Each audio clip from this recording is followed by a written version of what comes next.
ETF index mutual funds నేర్చుకుని stock మార్కెట్లో రాణించాలనుకుంటున్నారా? వెంటనే ఈ నెంబర్కి కాల్ చేయండి. నమస్తే రమ్మగారు. నమస్తే జయ. మంచి స్టోరీ చెప్పండి. దయ్యాల కథ చెప్పనా? చెప్పండి. సీతాపురం ఊరు శివార్లలో ఒక పెద్ద మర్రి చెట్టు ఉండేది, చాలా పాతది. ఆ మర్రి చెట్టు మీద ఓ పొడుగు దయ్యం ఉండేది, పొడుగాటిది. అయితే కొంతకాలానికి, చాలా కాలం తర్వాత ఒక పొట్టి దయ్యం వచ్చి చేరింది.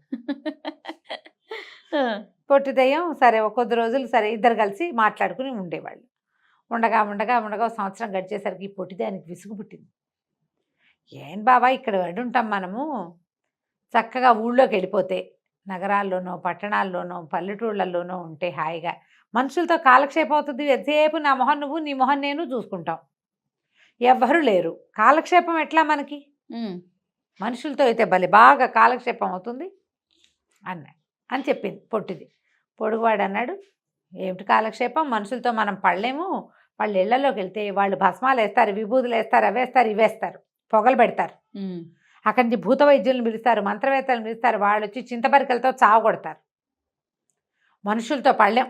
ఓకే, మనుషులు మనకంటే తెలివైన వాళ్ళరా అన్నాడు. అనేసరిగా ఈ పొట్టివాడికి ఒళ్ళు మండిపోయింది. పొట్టిదయ్యానికి తెలివే పాడా, ఎలాంటి వాడినైనా మనం లైన్లో పెట్టేసేయచ్చు, మనుషులకు తెలివేమిటి అంటే కాదన్నారు. ఇద్దరు పోటాడుకున్నారు కాసేపు. ఈ పొడుగువాడు అంటాడు, మనుషుల్ని భయపెట్టడానికి ఒకటే మార్గం, భయపెట్టి తర్వాత ఏం చేస్తాం? ఏదో హాయిగా కడపలో చల్ల కదలకుండా ఇక్కడ పడి ఉంటాం, చెట్టు మీద చల్లగా గాలి ఇస్తుంది, హాయిగా చెట్టును ఆశ్రయించుకుని ఉన్నాము. ఎవరైనా ఈ దారిని వచ్చినప్పుడు ఓ చూపు చూసి మన దారిని మనం ఉందాం వద్దంటాడు. ఇళ్లల్లోకి వాట్లల్లోకి వెళ్ళటం ఇష్టం లేదు పొడుగువాడికి. ఈ పొట్టివాడికి వెళ్ళి మనుషుల లీలా విలాసాలన్నీ చూడాలని ఉంది. రోజు వాదించుకునే వాళ్ళు, ఇప్పుడెక్కడా నువ్వు వాళ్ళు వచ్చావు, నేను 50 ఏళ్ళ నుంచి ఉన్నానంటాడు. అంటే ఈ పొట్టివాడు ఆశ్చర్యపోతాడు, 50 ఏళ్ళ నుంచి బోర్ కొట్టుకుంటూ ఇక్కడే పడి ఉన్నావా? నేనైతే ఎన్నిసార్లు ఊళ్ళోకి వెళ్ళి వచ్చేవాడిను అనేసరికి, ఊళ్ళోకి వెళ్తే ఏముందిరా, వాళ్ళు ఎవరో ఒకళ్ళు పిలుస్తారు కదా అంటే వీడు ఒప్పుకోడు. ఇట్లాగే వాదించుకుంటూ ఉంటారు. ఒకరోజు ఏమైంది, ఒక కోమటి సీతయ్య గారు ఆ దారి వెంబడి వస్తున్నాడు. వీళ్ళిద్దరు ఎగురు గంతేశారు. పొట్టిదానికి మరీ సంతోషం మనుషులు కనపడితే. ఏమంది, వీళ్ళు మనకంటే తెలివైన వాళ్ళని నువ్వు అనుకుంటున్నావు, వాళ్ళంత తెలివైన వాళ్ళు ఏం కాదు, వాళ్ళతో మనం హాయిగా ఉండొచ్చని నేను అంటున్నాను, చూద్దాం వీడి తెలివి సంగతి ఏంటో చూద్దామని మాట్లాడుకున్నారు. మాట్లాడుకుంటే ఆ సీతయ్య ఇటు తిరిగి ఆ మర్రి చెట్టు కిందే చల్లగా ఉంది, చెప్టా ఏదో చేసింది పాతకాలపుది, పోయి గావంచపరుచుకుని అక్కడ కూర్చున్నాడు. ఓకే, చెట్టు కింద కూర్చునేసరికి ఈ 2 దయ్యాలు దిగితే ఇప్పుడు మన వేషాలతోటి మనం దిగామనుకో, వీడు భయపడి పారిపోతాడు. వీడితో మన కాలక్షేపం ఎలా అవుతుంది? దయ్యాలను చూడంగానే వాడు గిరికీలు కొట్టి పరిగెత్తాడు, లేదా పడిపోయి గుడ్లు తేలేస్తాడు. అవును. అందుకని ఇద్దరు పల్లెటూరు వాళ్ళలాగా వేషాలు వేసుకుని ఈ 2 దయ్యాలు వచ్చి ఇక్కడ కూర్చుంటాయి. మీదే ఊరంటే మీదే ఊరు అని చెప్పుకుని ఈ కోమట ఆయన చెప్పాడు, నా పేరు సీతయ్య, పక్క ఊళ్ళో ఏదో పనుండి వెళ్ళొచ్చాను అన్నాడు. అనేసరికల్లా ఇద్దరు కలిసి మాట్లాడుకున్నారు. వాళ్ళిద్దరూ వీడు ఏంటంటే ఎవరు తెలివైన వాళ్ళు, ఓ పందెం సరదాగా కాలక్షేపంగా పందెం వేసుకుంటే బాగుంటుంది, ఏదైనా పందెం వేసుకుందాం, ఎవరు తెలివైన వాళ్ళు తెలుస్తుంది అన్నారు. అనేసరికల్ సీత అన్నాడు, పందాలకేముంది, బోల్డ్ పందాలకు నేను ఎప్పుడూ రెడీ అని అన్నాడు. అక్కడి నుంచి వీళ్ళిద్దరు ఏం చేశారు, ఓ పక్కకి తిరిగి వాళ్ళు మాట్లాడుకుంటుంటే డబ్బులు లెక్క పెట్టుకోవటం మొదలుపెట్టారు. చెరుకో మూట తీశారు ఇంతంతవి, అందులోని ఇన్ని కాయలున్నాయి, ఇందులోని ఇన్ని కాయలున్నాయి. ఆ మూట చూసేసరికల్లా వీడి కళ్ళు జిగేలమన్నాయి ఈ సీతయ్యకి. ఎలాగైనా వీళ్ళు వెర్రిబాగులు వాళ్ళలాగా ఉన్నారు, పందాలు అంటారు, వీళ్ళ బొందంటారు, ఆ డబ్బులు లాగేయాలి. డబ్బులు లాగేయాలంటే ఏం చేయాలి, వాళ్ళతో మరింతగా మాట కలిపి వాళ్ళకున్న పందాల పిచ్చి ఏదో ఉంది కదా, దాన్ని లైన్లో పెట్టాలి. అందుకని మీరేదో పందెం అన్నారు కదా అన్నాయి, నేను అసలు పందాల్లో సిద్ధహస్తుడిని, నేను పక్క ఊరి రాజుగారి దగ్గర నుంచి పందెం వేసి ఇదిగో ఈ చిన్న మూట చూపించాడు, ఈ మూట అక్కడి నుంచి సంపాదించుకొచ్చాను. వీడికి తన దగ్గర ఇంతే మూట ఉంది, వాళ్ళ దగ్గర అంతంత మూటలు ఉన్నాయి, దాని మీద ఆసక్తిగా ఉంది. సరే అక్కడి నుంచి పందెం వేసుకుందాం. ఏం పందెం వేసుకోవాలి అంటే నాలుకని పాపకి తగిలించడం. పాప అంటే ఏమిటి, కంటి పాప. నాలుకని చిన్న చిన్న పందాలు ఏం పెట్టుకుంటాం, నాలుకని కంటి పాపకి తగిలిచ్చే పందెం వేశాను రాజుగారితోటి, అందులోనే ఇది గెలుచుకున్నాను అన్నాడు. అనేసరికల్లా ఈ పొట్టి దయ్యం ఆశ్చర్యపోయింది. అదేమిటి నాలుకతో కంటిపాపని ముట్టుకుంటావు, నువ్వు మనిషివైతే అది కుదరదు, దయ్యాలైతే చేస్తాయి, నువ్వు మనిషివి కదా, నీకెట్లా కుదురుతుంది పందెం కాద్దాం.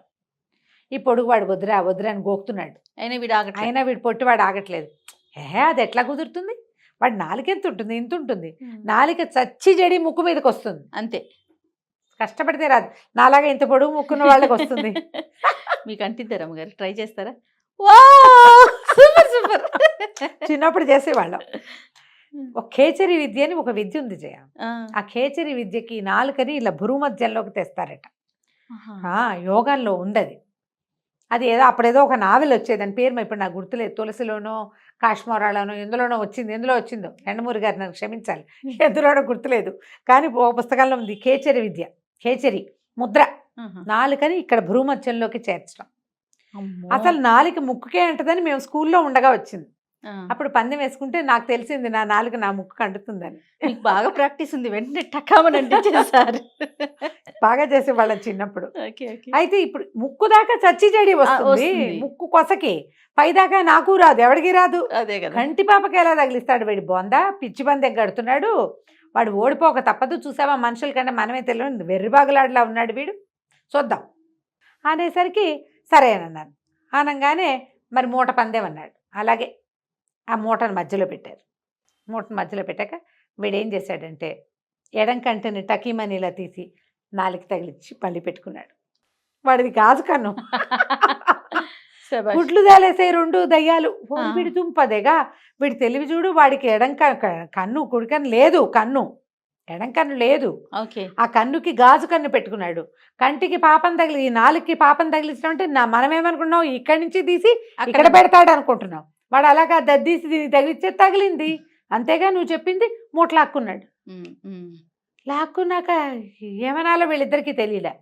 ఇంకో పందెం కడదాం, ఇంకో పందెం అని మళ్ళీ కాస్త మాటలు నడిచినాయి. నా మాటలు నడిచాక వాడు అన్నాడు, దాందేముంది, నీ ఎడం కంటికి తగిలిచ్చి ఇప్పుడు ఓ కన్ను లేదు వాడికి తెలుసు, వీళ్ళకి తెలుసు కదా లెఫ్ట్ కన్ను లేదు. సరే నా కుడి కంటికి ముందు వరుస పళ్ళకి కుడి కంటిని తగిలిస్తానన్నాడు.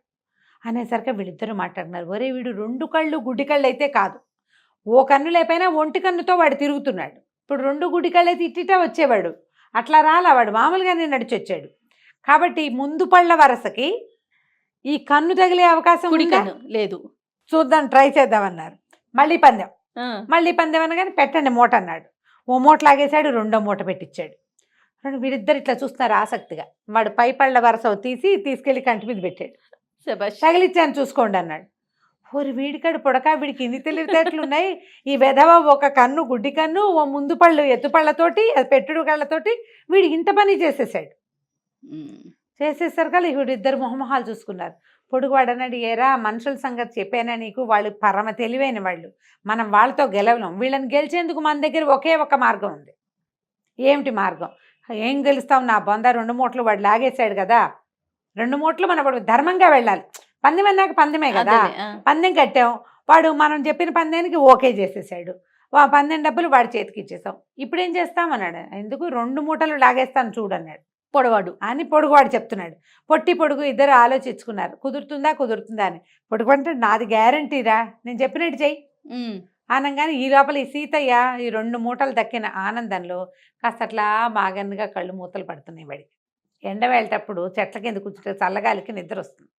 పొడుగువాడు అన్నాడు, ఒరే ఈ వేషం తీసి మన ఒరిజినల్ రూపం చూపిస్తే చూడు వీడేం చేస్తాడు. ఇద్దరు కలిసి ఒకేసారి దయ్యాల రూపం నరుస్తూ లేచి నిలబడ్డాయి. నిలబడగానే ఒక్క ఉదుటం లేచాడు. సీత ఇద్దరిలో ఉన్నాడు కదా, మెలకుగా ఉంటే కొంచెం ఒక మాదిరిగా ఉండును. సడన్గా 2 దయ్యాలు ఇట్లా నడిచి మీదకి వచ్చేసారు కల్లా.